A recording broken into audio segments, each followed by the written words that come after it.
I want to go back to that Star Wars thing you mentioned before. How old were you, and when that happened? And like, did you go home that day and say, "I'm going to be an actor"? No, it wasn't about acting. I think I was 10 or 11. Was it 78? I think 77. Yeah. So I think I did see it in 78. I didn't go right when it came out. So I think I was 10, and it was, over the next few months, I just started realizing that it can be anything. Like, just somehow, my parents really reinforced that. My mother worked for the school board of Philadelphia, so everything was about education, and it just felt like somehow the limits got knocked off after I saw that movie, and it was like, excuse me, that it coincided right with the time that Rapper's Delight came out. So it was like the introduction to rap music and Star Wars were in the same year. And so it really sparked. Rap music was something that only people in New York did, and it was separate, and you couldn't get it. But part of that experience of Star Wars made me, I can rap. It was just my mind got expanded in a way that's really hard to explain. What do you think of Jay Farrow's impression? He got Denzel, but he don't really have me perfect. I'm a Spencer. I don't do that. No, his Denzel's really good. I get Denzel might not think so. So, Will, what gives you the most joy in your life right now? You asked that question of Kay in the movie. Yeah. What makes your heart sing? What gives you the most joy right now at this point in your life? Man, it's this particular time in my life. When as a child, I watched Dallas, and that was my vision for my life for as long as I can remember. I was like, the property had a name. South Fork. How does the property have a name? Right? Ours was just row house, right?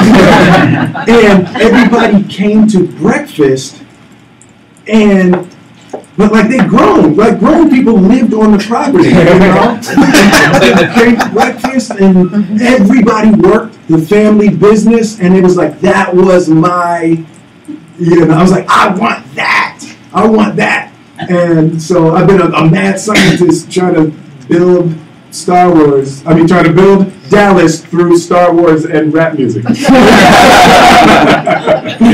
speaking of impressions, I was going to ask you about what did you think of Josh doing Tommy, and when you were in the car, whatever the moments where you were like, wait a minute, who's this up to me right now? Was there ever anything like that? That was, I'm sorry, finishing up on that question, but the joy is just watching how an idea that I had as a 7-year-old, is coming into fruition. I'm actually building the family that I've always dreamed about, and it's just, when I look at Willow and the power that she has, and I'm working with Jaden now, and my oldest son has just started DJing, and he's been traveling around the world, and it's like building a family around the entertainment business and learning all of the lessons and everything. It's like I love watching my kids and my family blossom from something that was a seed in a 7-year-old's mind. I'm sorry. I was just asking you about the working with Josh. Oh, with Josh, and were there ever any kind of weird deja vu moments, flashbacks of Tommy? What's insane about that is when so actors, there's a chemistry thing, right? So you sit down in a scene with somebody, there's a natural interaction that you have, right? So when I sit with Martin, there's a certain thing. So I go certain directions, he goes certain directions, and we create the scene through the natural energy. So Tommy Lee Jones and our chemistry is very different than me and Martin.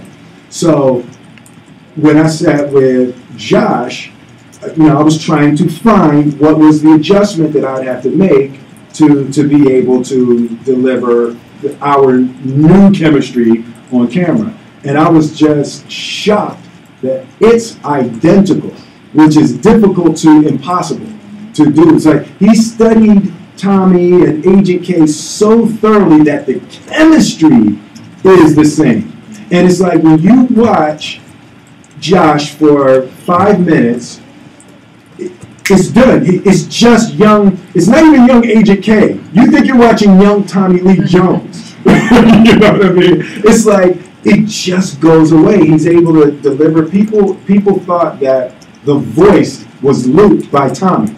Like people asked, they were asking after the first trailer, did Tommy loop the voice? And it's, Josh, he's probably not going to get credit for that performance, but it's actually very powerful and difficult, and he risked his whole career. You mess up Agent K, that could not be funny. And kind of going off the failure question, since I don't think there's a lot of failure in the Smith household, but how do you manage your kids' success? How do you help them manage, this level that they're at already at such young ages? Well, that's very difficult. That was one of the things that wasn't in my picture when I was 7, that other people would have opinions. I'm very like Willow has her own opinion. Huge record called Whip My Hair, and then she just cut all her hair off. And I was like, your mother says I'm okay with that, sweetie.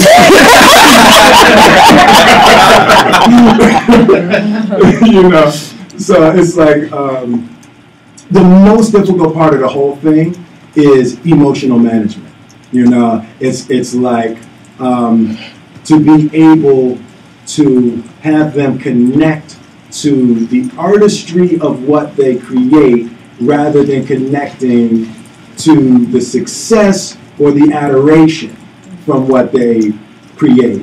And Jada and I have been talking a lot about do you pull back during teenage years, because they're very formative years for Willow. Right now she's just doing ballet. She was like, I want to be ballet. She, in the middle of the Justin Bieber tour, she saw like a Russian ballerina or something, and she was riveted and was like, I'm going to go home and take ballet. No, honey, you got 7 more tour dates. So now she's like way gone on ballet. So it's like the difficulty of, having to just let the business of it go and just let them develop the way the way that is most natural for them. Last question. Where fans came up to you and not have you been in a situation yet where fans came up to the kids but not you? Oh yeah. I was Mr. Willow.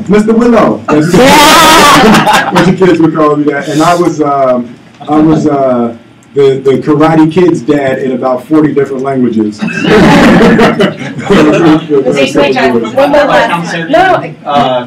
She didn't get one. She didn't get one. I'm going to let her be the last one. We don't have them.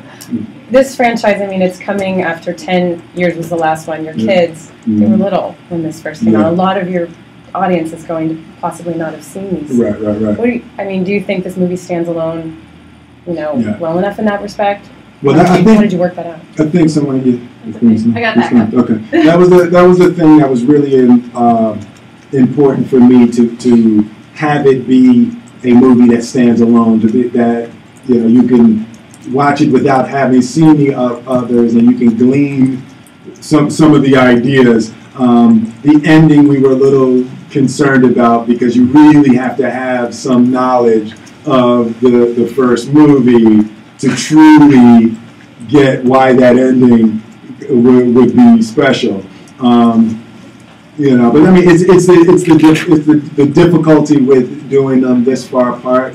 But I feel confident that for a good part of the audience, it stands alone. Willow hadn't seen the first 2 movies, and she saw this one first and was inspired to go see the other 2 after having seen it. Thank you guys. I'm sorry to go there. Thank you so much. Thank you.